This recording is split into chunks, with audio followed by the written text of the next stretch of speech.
Welcome to Arc Rambles with mildly amused Milksnake, where I overshare my thoughts on randomly chosen topics over Arc gameplay whenever I'm on the grind.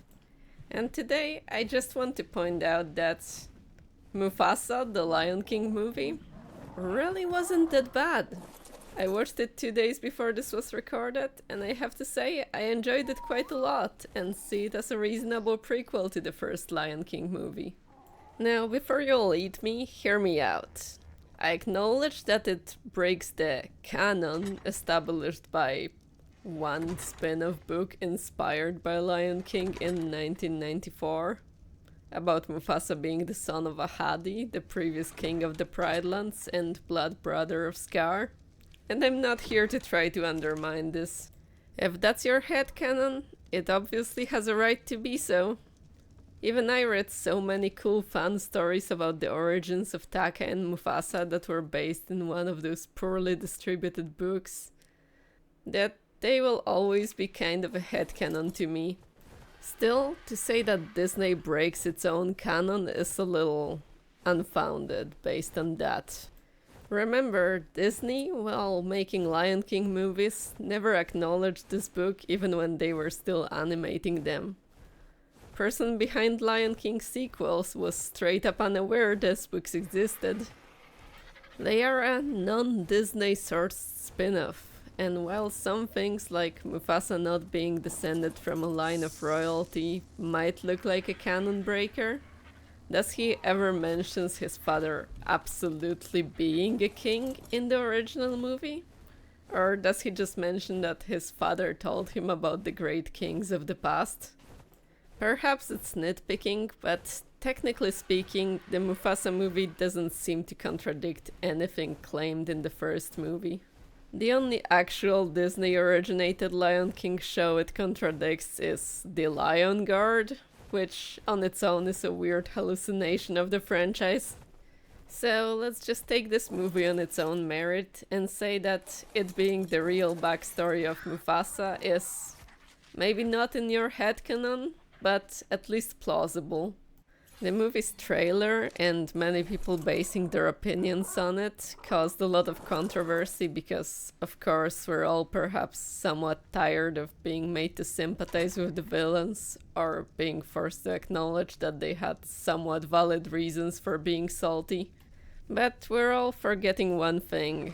And remember, if you struggle to give this movie a chance, it's called Mufasa the Lion King, not Scar the Usurped. And this movie is in no way that I could notice a Scar apologist story. Does it have flaws? Yes, but it's not a scourge on the franchise that people make it out to be. It's just another heartwarming coming-of-age story. Now, if you don't want any spoilers, you should probably hop off the video right now and come back after you watch the movie. But who am I kidding? Of course you want spoilers. You didn't expect me to tell you why it's not bad without any spoilers, did ya? So to begin with, because you all need that clarified, Mufasa did not usurp Scar's throne. In fact, kingdom or territory that Scar's or Taka's father Abasi ruled isn't the Pride Lands. In fact, it's separated by so much distance and rough terrain that lions that live there consider region the Pride Lands are in to be kind of a myth. And Abasi's title as king doesn't mean king of whole wide Africa. He was a king of a normal lion pride that, contrary to the Pride Lands, worked more like an actual real lion pride.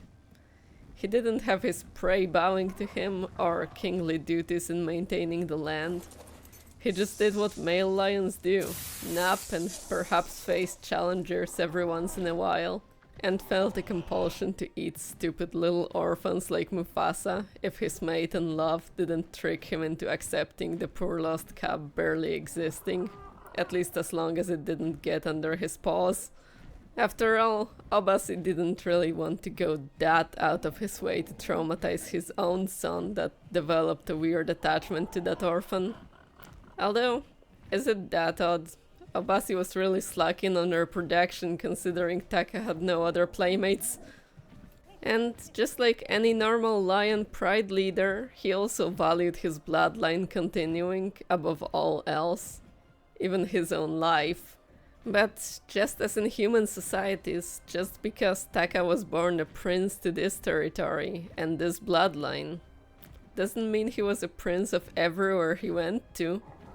And boy did he end up going places, because you see there was this salty pride of white lions who were probably seriously mentally unstable. One could only theorize why. Still, they were quite buff. And after they tried to hunt on Abasi's territory, and Mufasa, who was hunting with Taka's mother, because Abasi effectively assigned him a female role in the pride, defended Abasi's mate from the white lions that interrupted the hunt. And while fending them off, intentionally or not, he pushed one of those lions onto a log, impaling him on a broken branch. Of course, the young white lion didn't survive that, so his hunting partner ran for it with tail between his legs. And needless to say, considering the dead white lion was the son of the white pride's king, the white lions came to Abasi's pride for revenge, even though they should have totally acknowledged this occurrence as a job hazard if they were in business of poaching other pride's territories. But perhaps they didn't need a reason, they just wanted to be violent and had that as an excuse to claim another territory for themselves. Maybe they're just that salty that their moms shunned them because in the wild you don't invest into mutated offspring. Who knows, but anyways. So, Abasi, being the normal lion who values passing his genes on over anything else, told Taka to book it, go somewhere else, get his own pride, and have sons of his own, as it often happens to teenage lions in nature. And acknowledging Mufasa's worth as a bodyguard after he saved his lioness, he sends him along with Taka. After all, in nature, male lions in a coalition have better chances of securing a pride. And this is the moment where Taka's birthright ends.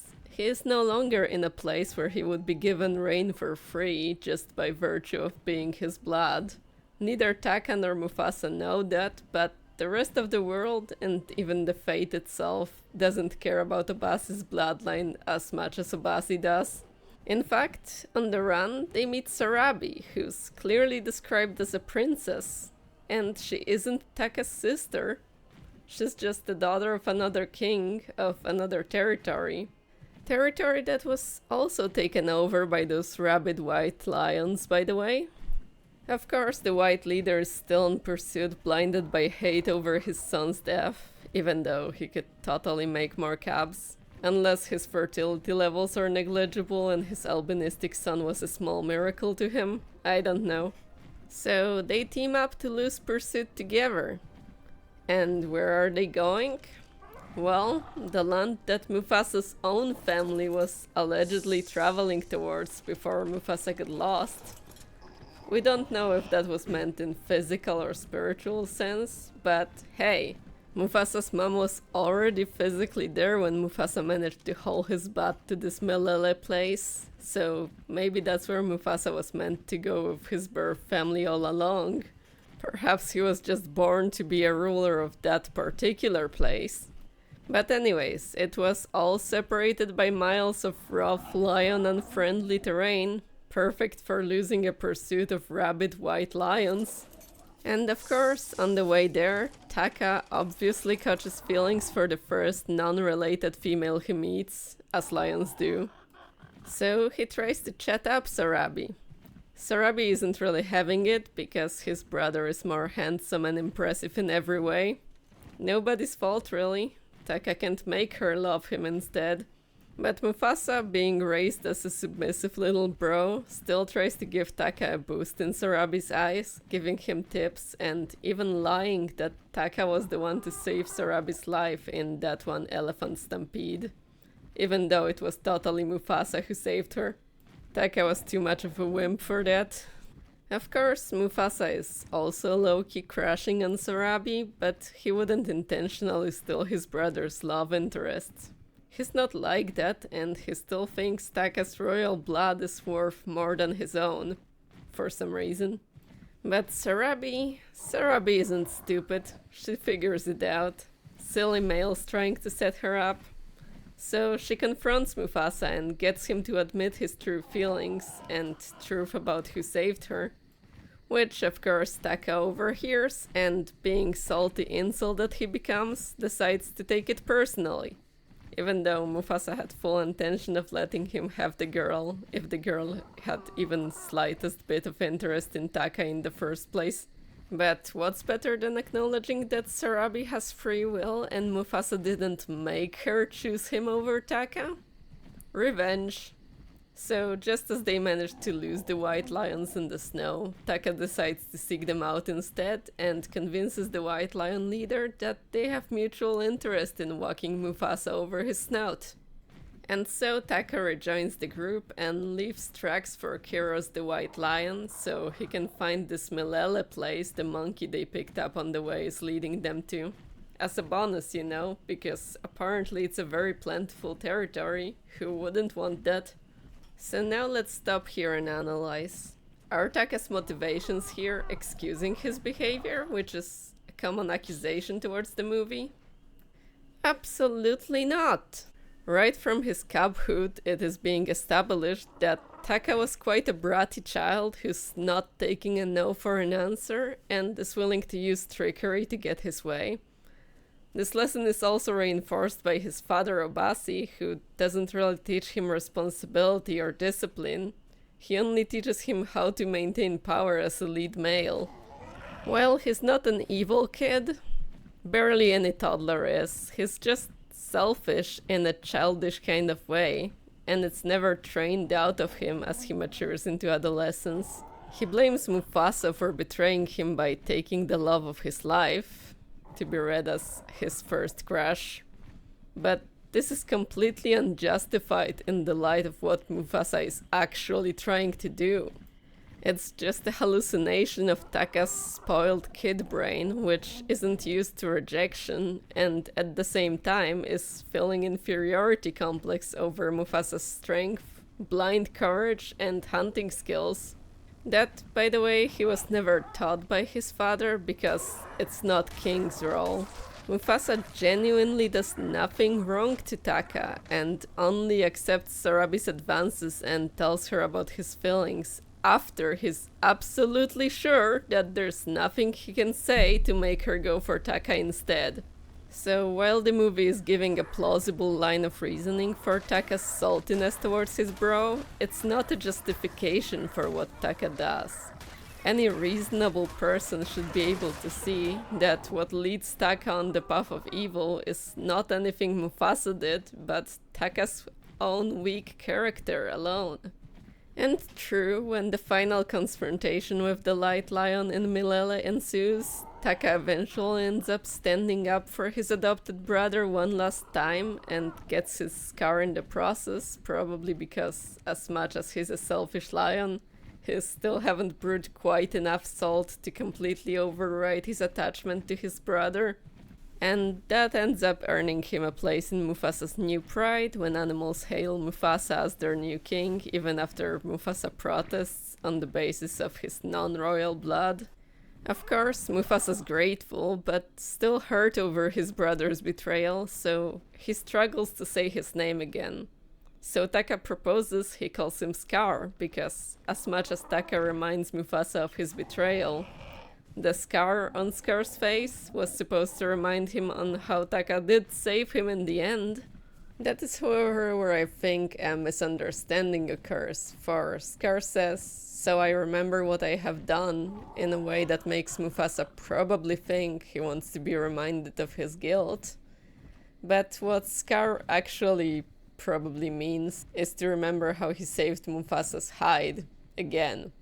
For a realistic CGI, it is seen on Scar's face, there's so many emotions that the salt isn't all gone, and as Mufasa reunites with his mother and her pride, and in further perspective, dares to live his best life as a king of a territory that's so much more lush and plentiful than Obasi's, he presumably continues to brew his salt and regrets saving the dudes all the more until he gets to the point where all of the love for his little brother is just completely gone, and therefore he becomes what we see him as in the first Lion King movie.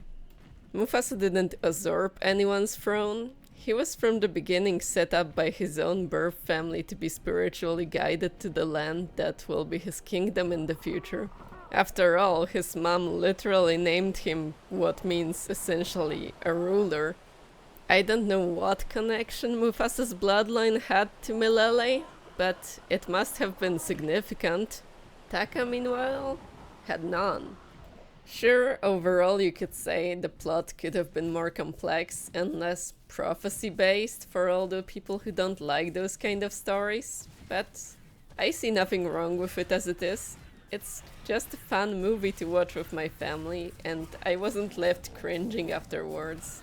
The musical numbers were less epic than in animated movies, but they're growing on me, honestly. Not as cinematic, but still fun and catchy. And in addition to that, I really appreciated, as an animal nerd, all the little references to lions' natural behavior, like Obasi's urge to eat someone else's cub, or Mufasa and the band being genuinely confused and not knowing how to act when their prey animal, well, Rafiki, showed no fear or concern. Even Nala going away from Pride Rock to give birth to Kiara's brother in a lone den until the little one is ready to walk with open eyes.